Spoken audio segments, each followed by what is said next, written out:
And welcome to Monday's edition of Big Blue Kickoff Live here on Giants.com. He is Paul Dottino. I'm Lance Meadow. Good to be with you for the next 60 minutes. We'll get to your phone calls at 201-939-4513. You could also chime in on the conversation using hashtag GiantsChat. Today we're going to cover the Stanford prospects. Matt Barrows of the Sacramento Bee will be joining us at the bottom of the hour, so stay tuned for that. In the meantime, we'll certainly cover some of the biggest storylines in the National Football League. And Paul, April has arrived. We are less than a month away from the draft. Yeah, and I can't wait, Lance. I'm getting such an itchy trigger finger right now that when are you not? That's the big I question. know. Yeah. I wish we could just fast forward and get right to it. You know, start the off-season workouts, which actually begins on April 17th, for those of you who don't know. Then you got the draft coming up right after that. Then you got the mini camp, actually the rookie mini camp and the mini camp, and I'm just so happy because the field outside here at Giants Stadium, the training facility outside the MetLife Stadium and where the Giants Quest Diagnostic Center is, had been torn up over the winter. They decided that they needed to restructure the field, so they tore up all the grass, and they are currently putting rolls of sod in on the field as we speak. And that for me is really the first sign of spring. Yes. And that's got me just like the anticipation of seeing guys out on that field again. I'm overjoyed. Yes, that's your true passion, staring outside the window and watching them lay down the new sod. Paul's doing play-by-play for a special video that will be airing on Giants.com. Stay tuned for that. Part of our off-season production They're plan. rolling it out along the sideline. Look at that fit. It's perfect down to the 5. See, that gets us into the season mode. That's what we do. We watch the work that occurs in the offseason. But in all seriousness, the draft is nearing, and this is an opportunity for teams to start to evaluate, okay, this is what we accomplished in free agency. These are still some of the voids that we want to fill. And, you know, you also start to mark down and adjust your rankings so that you have a better idea as you get into the draft room who exactly your targets are going to be. Yeah, you know, for me, the most interesting part of these last few weeks is finishing up the film study. But the guys with the teams have already done all of that. I mean, they're just polishing up some things. They're checking on medical records. They're going back and doing reevaluations. They're going to pro days just to confirm all the check marks that they've already got. For the most part, I would say the board's at least 90% done, if not more, already at this point. And there are just some minor tweaks that may be made over the final month of the wait until the picks are made. So, you know, most of the blood, sweat, and tears is already behind the personnel department. 201-939-4513 is the telephone number. The other thing to point out is the annual meetings wrapped up last week, where all the owners as well as all the coaches met. Ben McAdoo did address the media. Probably the rule changes is the biggest storyline that came out of that. There are going to be some tweaks. Overtime, they did not change. They tabled that, but it's still a possibility as they meet later on this year, which was basically that they would shorten overtime to 10 minutes as opposed to have another full quarter for 15. Yeah, you know, we went over them the other day, the rule changes with John, I guess at the end of last week. You may have done it also on one of the shows. And I didn't see anything that was so far out of whack that disturbed me that I would have put up a red flag and said, wait a minute, guys, what are you doing? I think for the most part, everything that they said made a lot of sense. I tell you, the one proposal that I really liked a lot, and, you know, I think it was just ridiculous why they didn't do it sooner, was the one where they said, well, can coaches get extra challenges if their challenges are correct? You get a bonus, essentially. I mean, to me, I always thought that was a no-brainer. I believe that's how it was in the USFL, as I recall, many years ago. And why not? Well, I mean, why does a coach who wins a challenge and gets the call correct for the official who screwed it up, why does he get penalized by losing that opportunity again? I never understood that. No, I'm with you. I mean, in terms of rewarding them, so this way you have an advantage to perhaps review something a little bit later on in the game. I mean, that's something that I'm sure will continue to be discussed moving forward, but they have made tweaks, and they do that every season. Yes. This is nothing new. This is the trend that the competition committee and the owners look over and so forth. That is going to wrap up our opening segment here on Twitter. For those of you who want to continue to watch the program, head on over to Giants.com.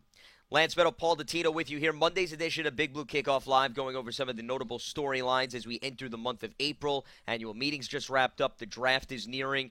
We're going to get into OTA mode, off-season spring mode soon as the players will return and get back on the field. We're going to open up the phone lines. So 2 ways for you to interact with us here on the program, 201-939-4513, hashtag Giants Chat. You want to weigh in on the draft. You want to weigh in on free agency. That is still in play in terms of adding some veterans on the last second before the draft. An opportunity for you to weigh in. We've got Mark on the line in New York. He gets us going on today's program. Mark, what's happening? Yes. Hi, good day, gentlemen. Hi. Yeah, I called, of course, about the offensive line. I was getting a lot of people talking about Flowers, and I have to admit, it's a passing league, and we're trying to run the ball. And since we couldn't run, we had to lean on the pass. So I'm not saying I gave him a pass, but in my opinion, I feel like if he could run, we could run the ball more. He could really inflict a lot of damage, that when it came time for us to pass, by the way, I couldn't wait for Eli to get an O-line so he could dictate whether we decided to change to a pass or run, but that's a whole different side. Right. I'm just saying it just looks good on paper right now. But as for Flowers, I'm saying I feel like because we had to lean on having to pass so much, you never really get to see the full potential of a man that young, 20 when he was drafted. You never really get to see the full potential of him because you're asking him to block NFL. I love to say that in this line, NFL players, not college. Nobody was 20 years old when they're going up against him. So yeah, I'm just saying I feel with the way we're looking right now, if we could run the ball, I think his passing woes wouldn't be so heavy because we wouldn't have to pass as much. What do you guys think? I'm going to go back to something that was told to me many, many years ago back in the 80s when I used to talk to the offensive linemen about schemes and blocking. And it still holds true today, no matter if it's a passing league or not. Offensive linemen have an easier time of run blocking than pass blocking. That will be true from here to eternity. That's just the way it is, okay? And every offensive lineman will tell you, not only is it easier to do, it is also easier to find a rhythm, and it is also easier to take the teeth out of a defensive player by pounding them and pounding them and pounding them with the run. And so it works both ways. It helps you, and it also hurts the other guy on the other side of the ball. So a power running game is critical. I was going to say Doug Free is my example of that, but go ahead and continue. Well, it's think critical. Doug Free guy, I don't think he's a good blocker for the pass, but because they run so much, you don't really notice him doing that. But please continue. Certainly they play to his strength in that regard. Now, here's what I will tell you. The game certainly has evolved to the point where it's become much more of a pass-happy league. I don't think there's any question about that. But what I want to present to you is, look at the last 3 years of the NFL. I want you to go back and just look at each of the postseason teams for the last 3 years. And I would guarantee you that a predominant number of those teams had the ability to power run the football on occasion when they wanted to. They may not have had a great running game overall all the time for 4 quarters, but at the very least, they had the ability to keep a team honest and to run the ball in spots when they had to move the chains. And I would say to you, it is an anomaly over the last couple of years of ball, because I think teams are finally starting to figure it out again. Look at the Titans. Look at the Cowboys. Yeah. Look at the Bills. Look at the Dolphins. Look at the Raiders. There are teams that are finally starting to figure it out, that, you know what, playing video game football is not the way to go. You got to be able to still lean on that running game. And teams, it's coming full circle again. Teams are starting to figure it out. Well, and with the exception of Tennessee, all those teams you named made the playoffs. Yeah. And Tennessee was a borderline team, and if Mariota doesn't get hurt, who knows how their season pans out. But they were a big turnaround for them was their offensive line, investing in the O-line and getting that running game going with DeMarco Murray. Look, the Green Bay Packers of the last 10 years, as they've made the playoffs virtually as a habit, their better teams have been teams that were able to run the ball. Yeah. The Baltimore Ravens found out after their running game went to pot that, you know what, they're not a playoff team anymore. The Ravens have been a playoff team when they've run the ball. Anyway. Well, that's all I really had. And I was just thinking about the draft, and I'll get off the air with this one. The reason why, oh, man, I don't know how you guys are going to take this. I feel like the team is looking so good that we should attack what I believe is weak while we still can. I think the O-line should go first and second round. I think we should solidify a right tackle and a right guard that we could actually have coming up. We don't even have to start. We can have all veterans on the line. And if somebody got hurt, I don't like to play music with chairs. I like to know who's going where, and let's keep the ball rolling. I really do believe that this year you're going to look at Flowers a lot differently, and then it's not because he progressed. It's because we can run. If we can run when we want to. You know what? This goes to Odell, too, because Odell's a physical little dude. And he likes to fight and bump and push, but because we can't run, he can't block. So this is really going to look like we've been all of a sudden transformed, but this is who we really were, and we're just putting the pieces together to complete that. So I'll take anything you say off the air, and thanks for taking my call. All right, Mark, appreciate the phone call. Brandon Marshall's also very effective as a blocker, and if you could get to the second level, then as the caller just alluded to, the wide receivers start to play a much bigger role in helping establish the running game. So, I mean, that would be a positive development for the entire team, not necessarily just for the offensive line. As far as going after offensive linemen or being heavy with offensive linemen with your first two picks, Paul, which the caller was alluding to, I'm of the philosophy you don't just take guys for the sake of taking guys. Agreed. There has to be good value. So if you say to yourself, yes, we'd like to build up the depth chart on the offensive line, that's great, and every team should have that philosophy. But if the offensive linemen value-wise are not good in the first and the second round, then there's no point of saying, well, just because you want to build up the depth chart, we have to use our first two picks on that. Yeah, I'm of the opinion the Giants do need to take an offensive tackle in this draft, and it should be by the third round. I think they need to get themselves a quality prospect who can at least add depth, if not competition, to what the Giants are trying to do with this offensive line. But it's apparent to me, after all that we've studied and what we found out at the Combine, that the first-round offensive linemen in this draft are not your typical blue-chip plug-and-play first-round offensive tackles. They're just not. And there are mixed reviews and questions about all of them. Now, if the Giants really think that there is a plug-and-play guy there at 23 and they take one, hallelujah. I'm not going to argue it because you guys know how much I value offensive linemen. And I, quite frankly, love to see offensive linemen taken in the first round because it's the trenches. That's where it's all built. However, in this particular draft, I don't know at 23 you're going to get a plug-and-play tackle. I just don't. And for that reason, you don't force it. You draft an offensive lineman who can enhance your depth and maybe compete. You're going to get one of those probably second, third, fourth round. And that's probably the way I would go. But, again, look, if Ramczyk is sitting there at 23 and the guy's got the best technique of any left tackle in this draft, consider it there. You certainly have to think about him. Now, if Njoku's sitting there at the same time, then you really have to think about it. I'm probably taking Njoku. It's good to have options. And you guys know, and you should have seen Schmelk. He turned even whiter than he is when I told him on the show last week that I would take Howard or Njoku if either one of them are there at 23.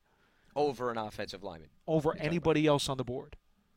If Howard or Njoku were there, either one of them were there, I'm taking them at 23, and that's it.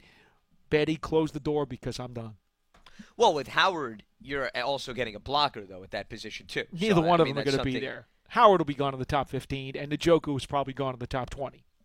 I would agree with you, but listen, we've seen weird things develop during the course of a draft. Who knows? A move is made, somebody falls, but I think going in, it's not a stretch to think that the two of them are going to be off the board. However, I don't think it's also a stretch to think that Ramczyk could be around at 23.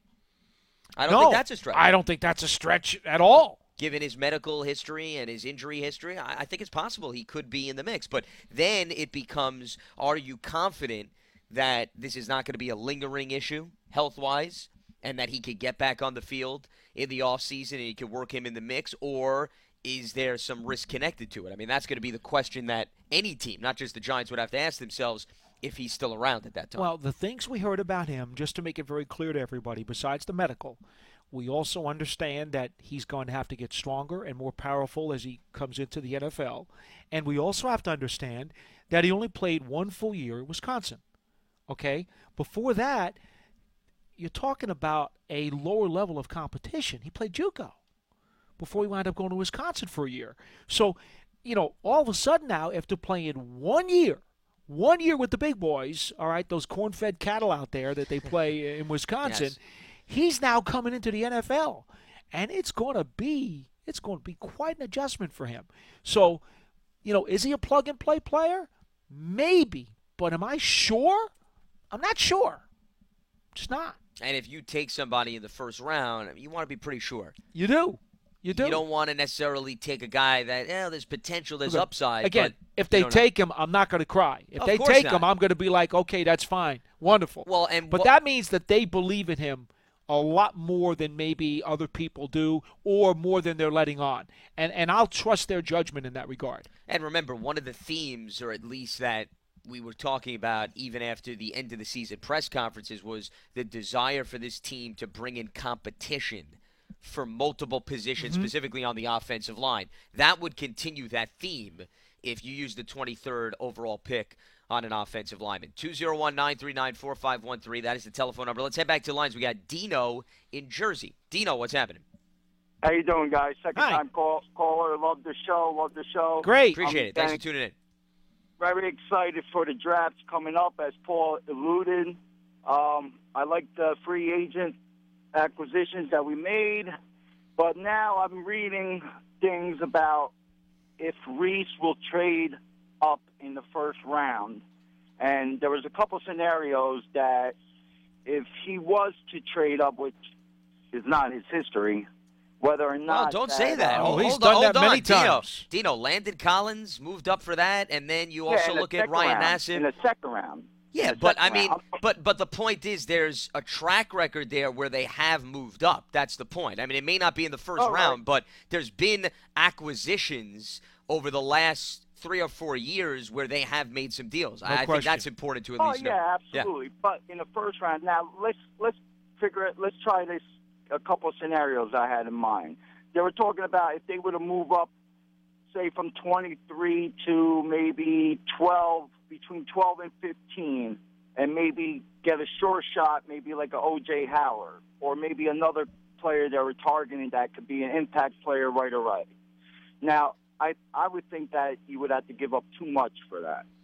Now you're going to have to give up. You're going to have to swap picks and to give up your second rounder if you're going to move up into the 15 ballpark.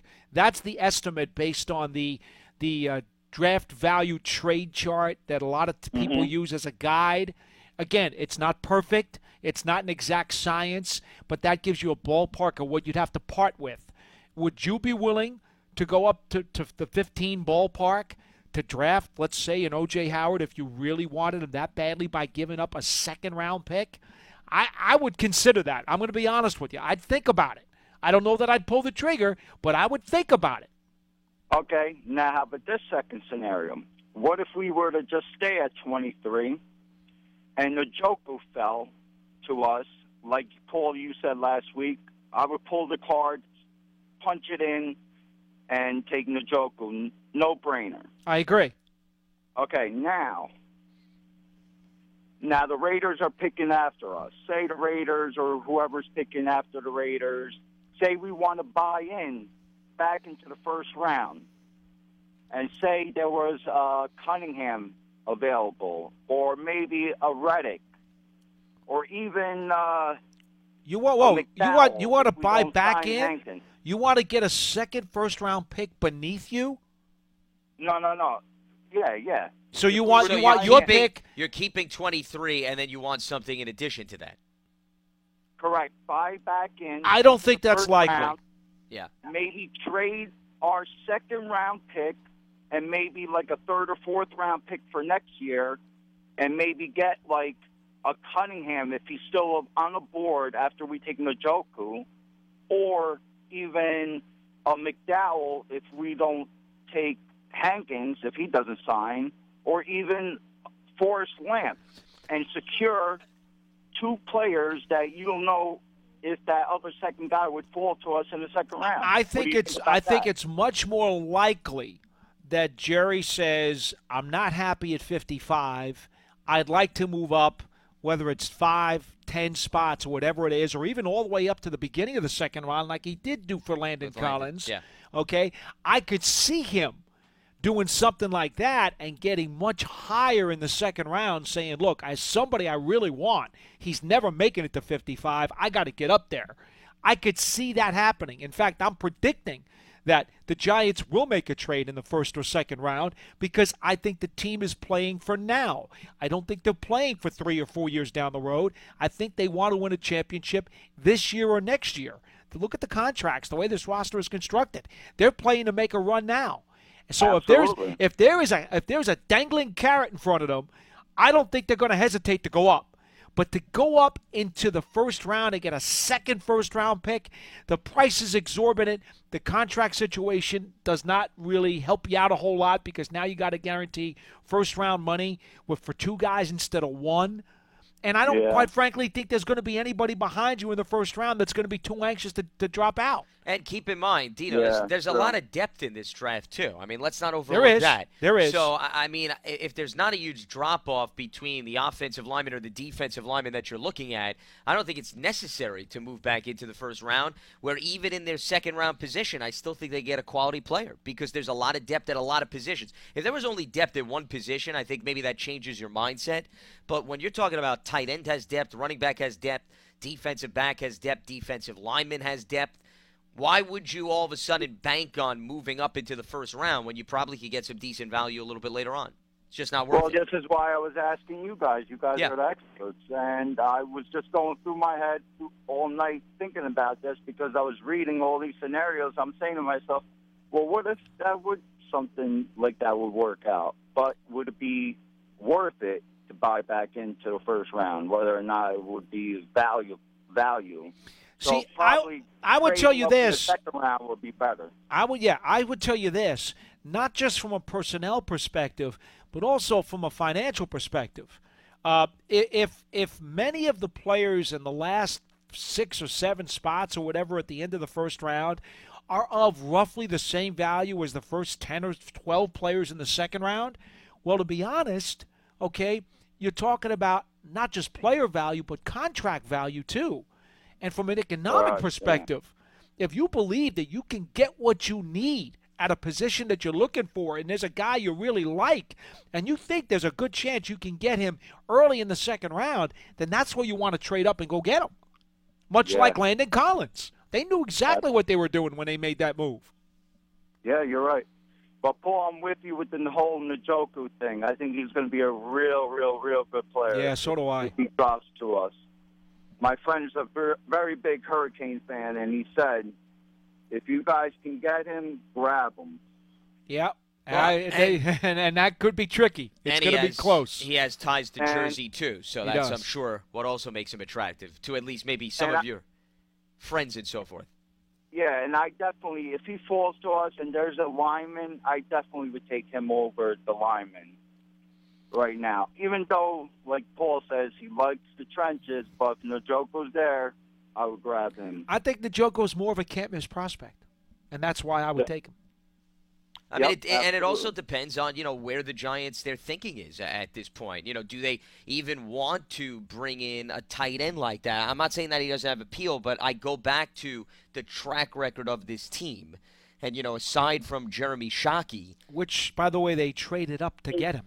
Correct. But since then, the philosophy with the tight end position, and Dino, appreciate the phone call. Thanks so much for weighing in, Paul, has been undrafted guys, taking chances on developing players as opposed to going for the home run. And Njoku would be the home run angle is what I'm talking about. You go for the name commodity. Howard would be a grand slam. Howard would be a grand slam, if you want to use the baseball analogy. But those two would fall in line with the Shockey line of thinking is my point.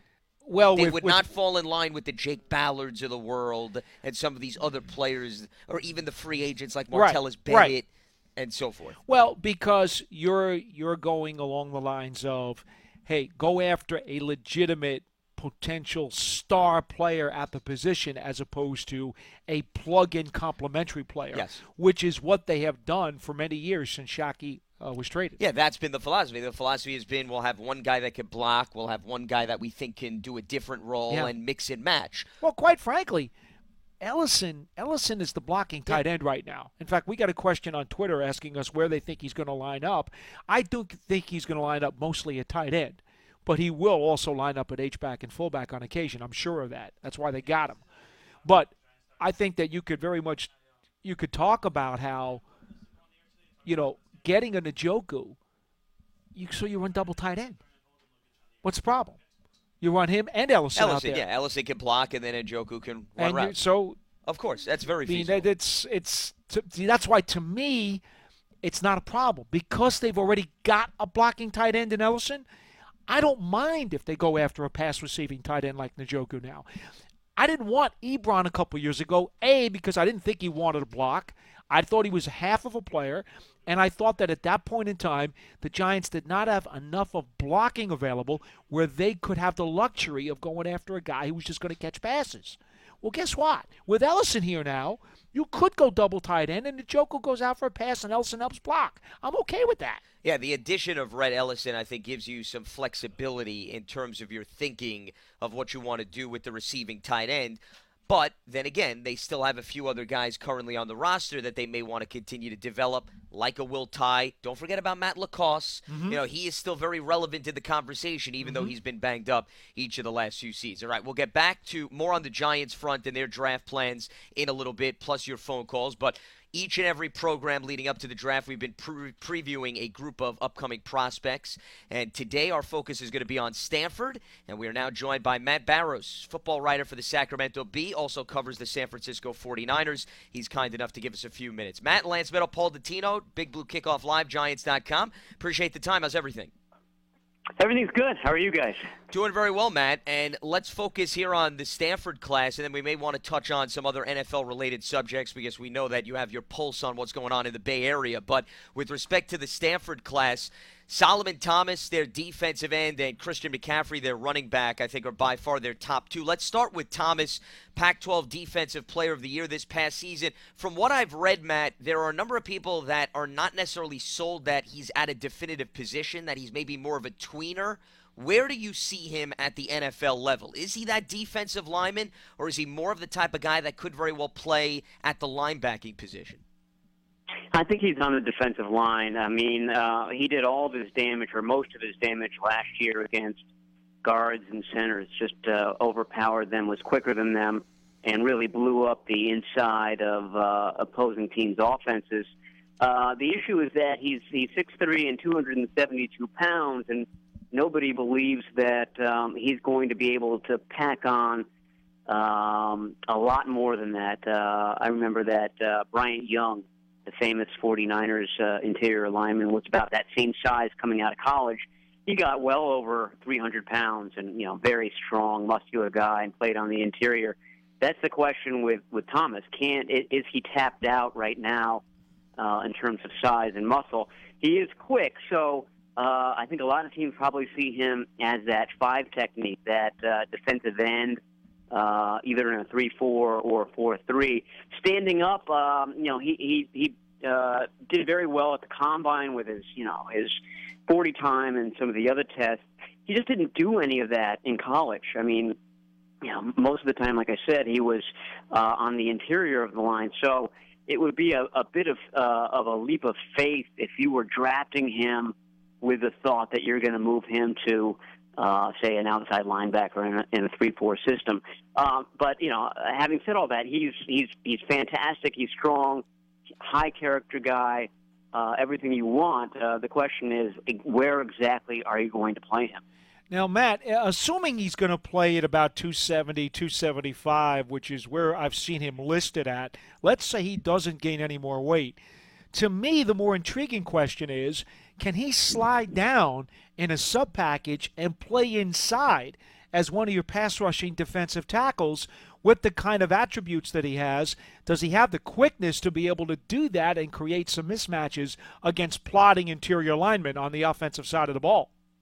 Yeah, absolutely. I mean, that's where he did his damage, like I said, at Stanford. I think the ideal is that you run a 4-3 system.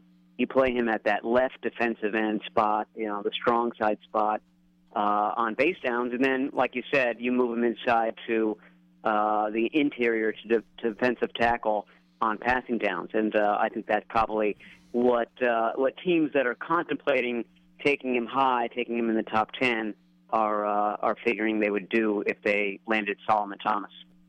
And that's an example of how he was lined up in a variety of different positions, as you alluded to, at Stanford.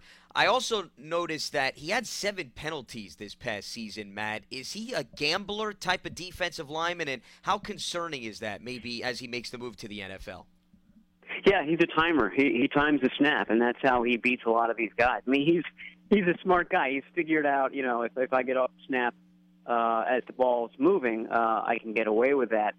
It's concerning in the sense that you have to figure out, if you're an NFL team, whether he was doing that with his brain or whether he is quick twitch enough to do that on his own on the NFL level. I mean, I think it's probably somewhere in between.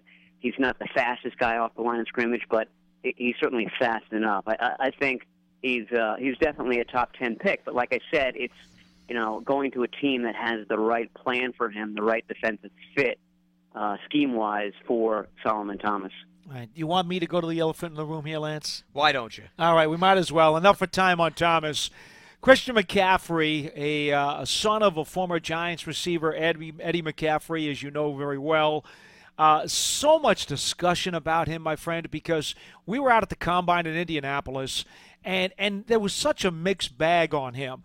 Is he going to be a primary back? Is he going to be a third down back? Is he going to be a multi-purpose, versatile animal that just hurts you in so many ways, and that, defenses are going to be going crazy trying to chase him all over the field? Then, of course, you got a problem with an offensive coordinator who may not know what to do with him and then waste his talents, and he may turn out not to be nearly as productive as a lot of people think he will be. What camp are you in? What are you hearing most from the people who are out there as to what would be the best situation for him to land in? He had his pro day a couple of weeks ago, and he did everything. He did no running back drills. He did everything at receiver and returner, and his receiving was spectacular. I mean, he was quick, great hands, great leaping ability, all of that. Which is to say, again, just like Solomon Thomas, if you're a team and you're thinking about taking Christian McCaffrey, you have to have a plan for him. I mean, I can see him, fulfilling a role like Randall Cobb does for the Green Bay Packers. I mean, on the field, just about every snap, sometimes at wide receiver, sometimes in the backfield, a lot of times in the slot. If that's your plan for him, I think that he can do all that, and I think he would be worthy of a first-round pick. If your plan is for him to be your every down back and to give him 25 carries, 18 of which are between the tackles, I don't think he's going to last half a season. Yeah, and I'm in your camp with that, for sure. Yeah, so he can do a little bit of everything, and then you throw in the fact that he's a really good punt returner, too, a very good punt returner. So you're automatically getting that out of him that first year. He can be your kick returner, your punt returner, and come in on third down at a very minimum. And I think the bottom line is that a lot of teams think that he can do a lot more than that and sort of be that quasi-running back wide receiver that's become so in vogue these days with guys like Cobb and Percy Harvin and whatnot. Now, you mentioned first round, and a lot of people do believe that's where he's going to wind up for sure. I mean, I don't know anyone says he's going to be a second-round pick. But from your understanding, from the scuttlebutt that's going on in California, are we talking as high as 15, as low as 25? Where do you think most people believe realistically he's going to fall? I don't have it in front of me, but wherever the Denver Broncos are picking, I think that's a good first guess because they've been all over him, and really, his dad has a background with the Broncos as well, and lives out there. Well, remember his dad played for the Giants first too, so that doesn't mean that they'd be out of that mix. But I'll be honest with you. I think the Giants have a third down back in Shane Vereen, and they've got a situational slasher with Paul Perkins from UCLA. You guys know all about him out in California. For me, McCaffrey doesn't fit here because I think the Giants have two guys who do a bunch of the things that he would do. Yeah, and I think in this day and age where offensive tackles and guards are so hard to come by, that if you're the Giants and you can grab one in that first round, that's what you do. You get that big ticket item out of the way and then try to, get the bells and whistles later in the draft. Plus, the injury rate is so high at the running back position as well. We're talking with Matt Barrows, football writer for the Sacramento Bee, talking about the Stanford prospects, also covers the San Francisco 49ers. One other one for me. Did Go you ahead. want to throw in another? Is going to be a defensive back? No, I was going to ask a question about McCaffrey. Oh, go ahead. Finished yet I got a DB I want to ask you about, Matt. Well, go ahead. We'll get to the other prospects, but I had a follow-up for you, Matt, with respect to McCaffrey. You talked about if he wants to be a 20-carry type of back, you don't see that being a success for him at the next level. But I think what was interesting, Stanford did utilize him, and correct me if I'm wrong, Matt, in short yardage situations, also in the red zone. From what you've seen, can he flourish in those situations if you're a team that says, you know what, even though he's that Mr. Versatility and he's a guy that can run on the outside and catch passes, if we want to use him in those short yardage situations in the red zone, can he do that at the next level? Yeah, you're right. I mean, Stanford is a very much a, might is right, old-fashioned style pro offense. So there was a lot of between the tackles running, and he did a lot of that. And, what he was really good at was finding space where there was little space. I mean, he was very good he's got great eyes, great vision, great cutback ability, all that. And, a lot of times he's compared to somebody like Reggie Bush. Bush did most of his damage, 95% of his damage running to the outside on the, wide side of the field. McCaffrey wasn't that way. He was able to, break some long runs that way, but a lot of it was between the tackles. So he is capable of that. My concern is he's not that big. I mean, he's not that big, doesn't have a very big lower body. Obviously isn't all that powerful as we saw from his bench press reps at the combine, and he was nicked a bit last year.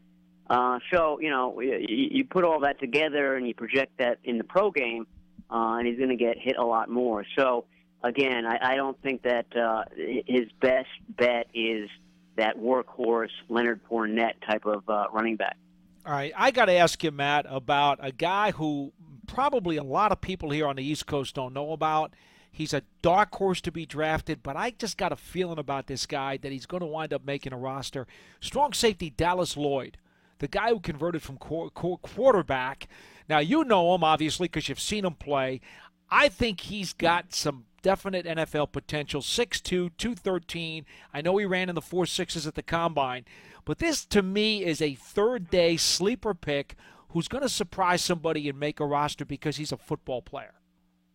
Yeah, that's the type of guy, I mean, if you're trying to make a splash on the third day, and the 49ers have done this a lot in the past, these sort of conversion guys that played different positions in college, and you project them somewhere else in the pro.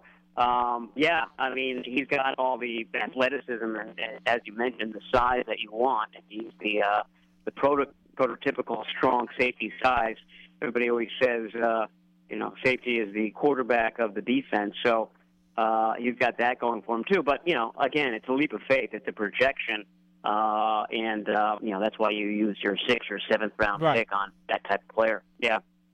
Well, and I think another projection from Stanford would also perhaps, Matt, be Michael Rector, the wide receiver. Seems to have the vertical speed, but there's questions about how effective his hands can be. What have you seen out of Rector? And, I've seen a lot of comparisons that maybe he can be in line with the Doug Baldwins of the world, who Doug Baldwin did go undrafted and then has carved out a nice career with the Seahawks. Can he follow that narrative? I'm not saying he's the same player, but if you took a chance on him, could you see him perhaps thriving in the NFL? Yeah, absolutely. I mean, he's he's got that long speed. He's got good size.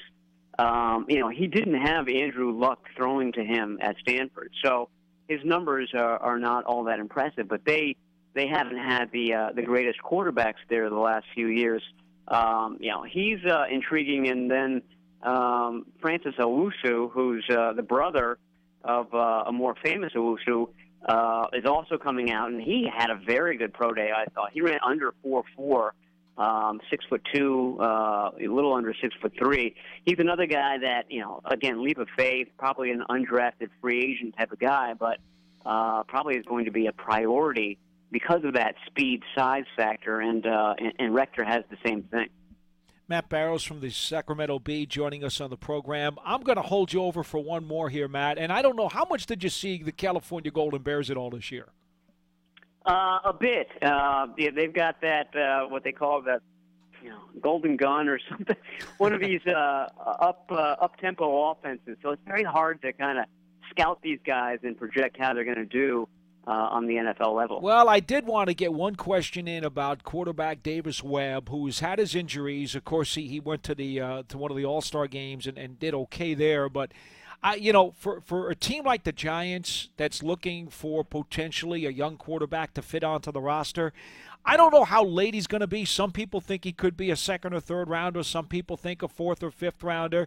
To me, I love his size. I like that he's an old-fashioned pocket passer, looks downfield to let it go. I kind of think he'd be a diamond in the rough that you might be able to get, if you could, on the third day. Hide him for a year, get him some experience, and then maybe down the road you might be able to polish up a gem. Am I totally off base here as someone who's gotten to see him maybe in person and I have not? No, I think you're right on in that, and I kind of second that. I would say that the Giants are a nice spot for him. I mean, a place where you've got a quarterback that you can learn from who doesn't have a dramatically different skill set than you. A, and B, a place where you can learn for a few years. So I think that would be a real nice fit in the second, third, fourth round. A lot of, as you said, a lot of discrepancy on where people think he's going to go draft-wise, but some people think that he's the fourth or the fifth best passer in this draft. He can throw it. I don't think there's any doubt about that.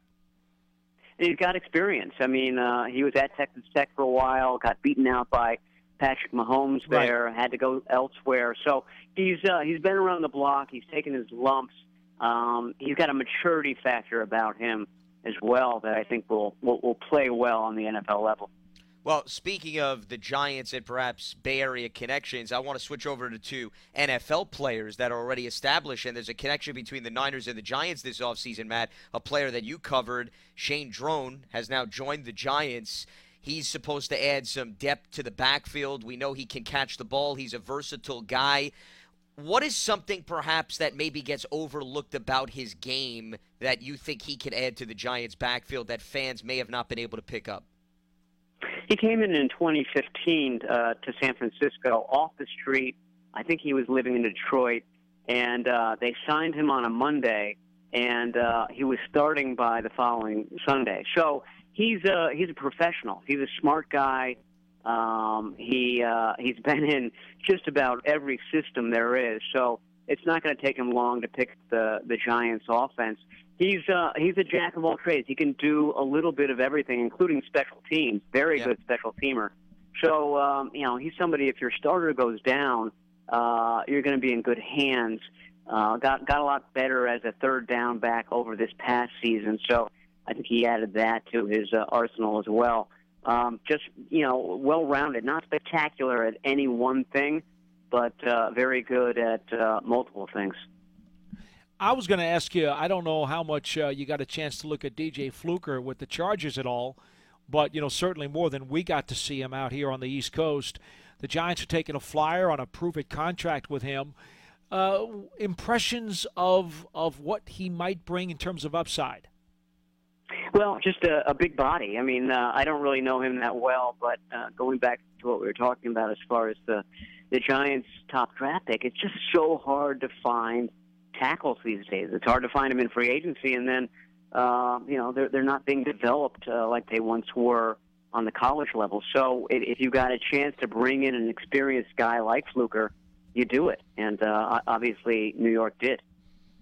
Last one for me, Matt, before we let you go. Transitional offseason here for the San Francisco 49ers, and the Giants are going to be heading out to the Bay Area this season. New GM and John Lynch, new head coach and Kyle Shanahan. I mean, what's your outlook for this team as they still need to find perhaps an answer at quarterback, but they've been pretty aggressive in free agency thus far. I mean, how quickly do you think they're going to turn things around out there? I think that this is a 2-year plan. Yeah, they have been aggressive in free agency, but there haven't been any real blockbusters that they brought in. This is more kind of creating a foundation this year. And then I think that they're going to make their big move at quarterback. Brian Hoyer is the guy who's probably going to be the starter this season. Doesn't exactly blow your hair back. Brian Hoyer has no hair to blow back. But my point is that I think it's next year that they're going to make their big move. Probably Kirk Cousins, if he's available as a unrestricted free agent, or maybe in the draft.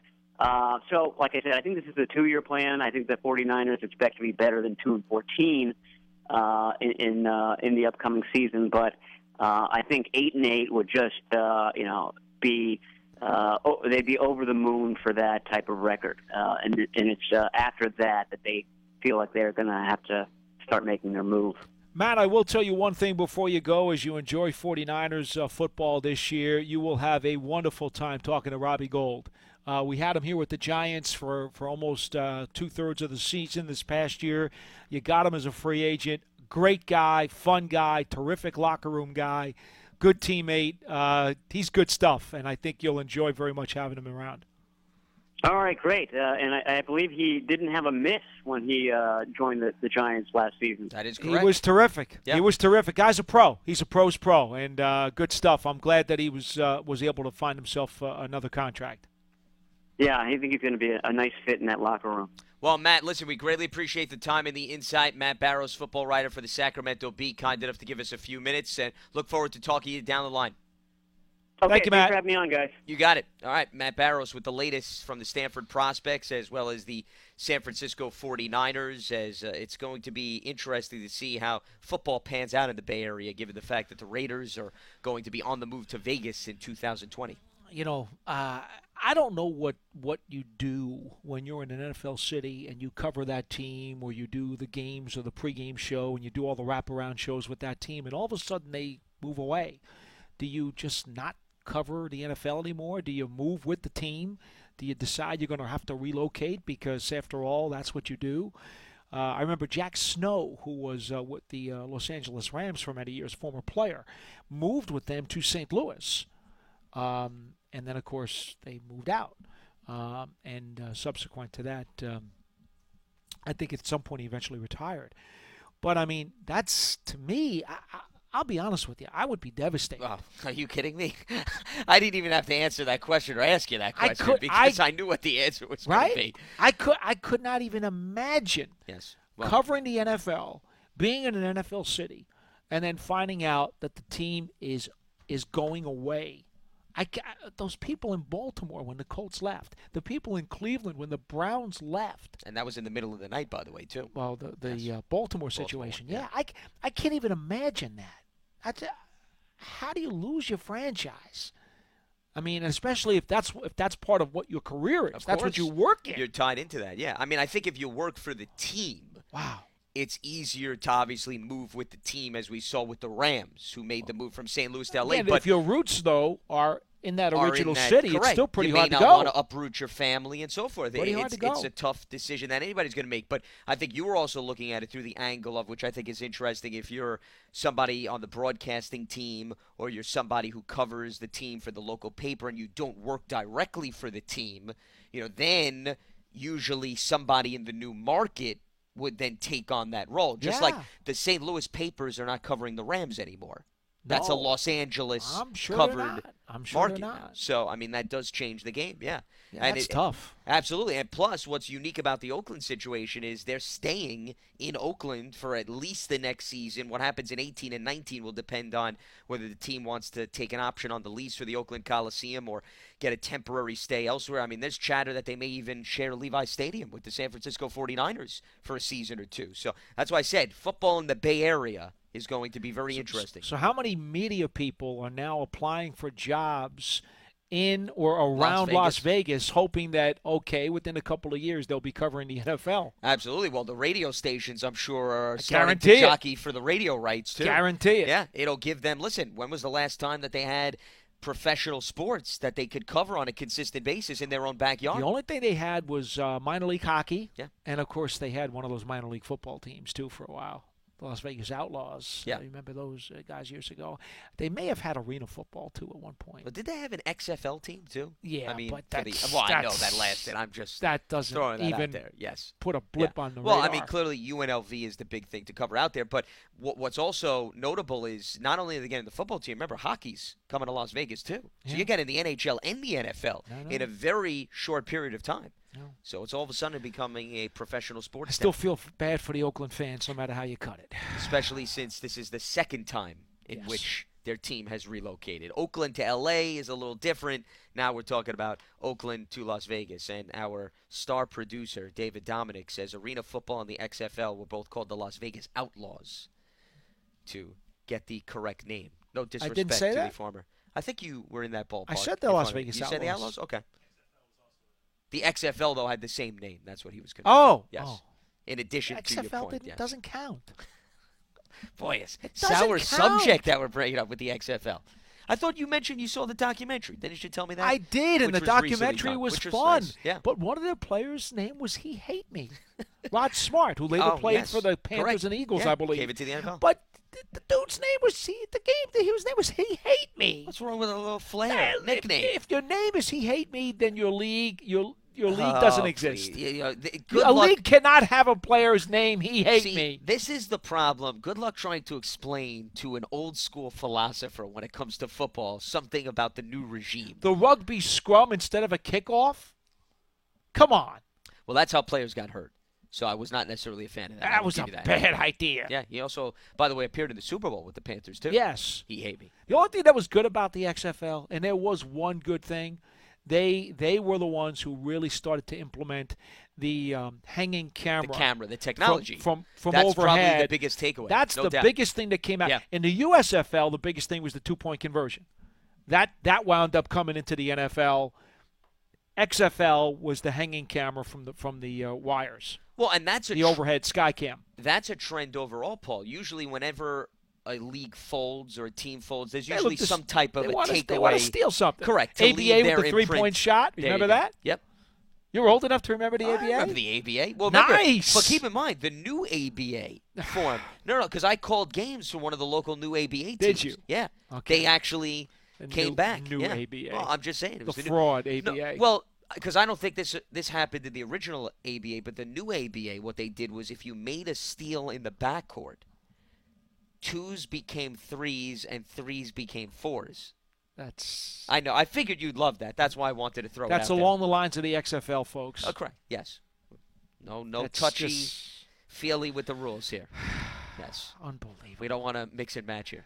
Well, let's check out Twitter. We'll also reopen up the phone lines at 201-939-4513, hashtag Giants Chat if you want to weigh in on any draft topics. You want to talk about the Giants' free agent plans, free agent additions, and so forth. Feel free to give us a ring. But let's check out some more questions here that I know are coming in on Twitter and so forth.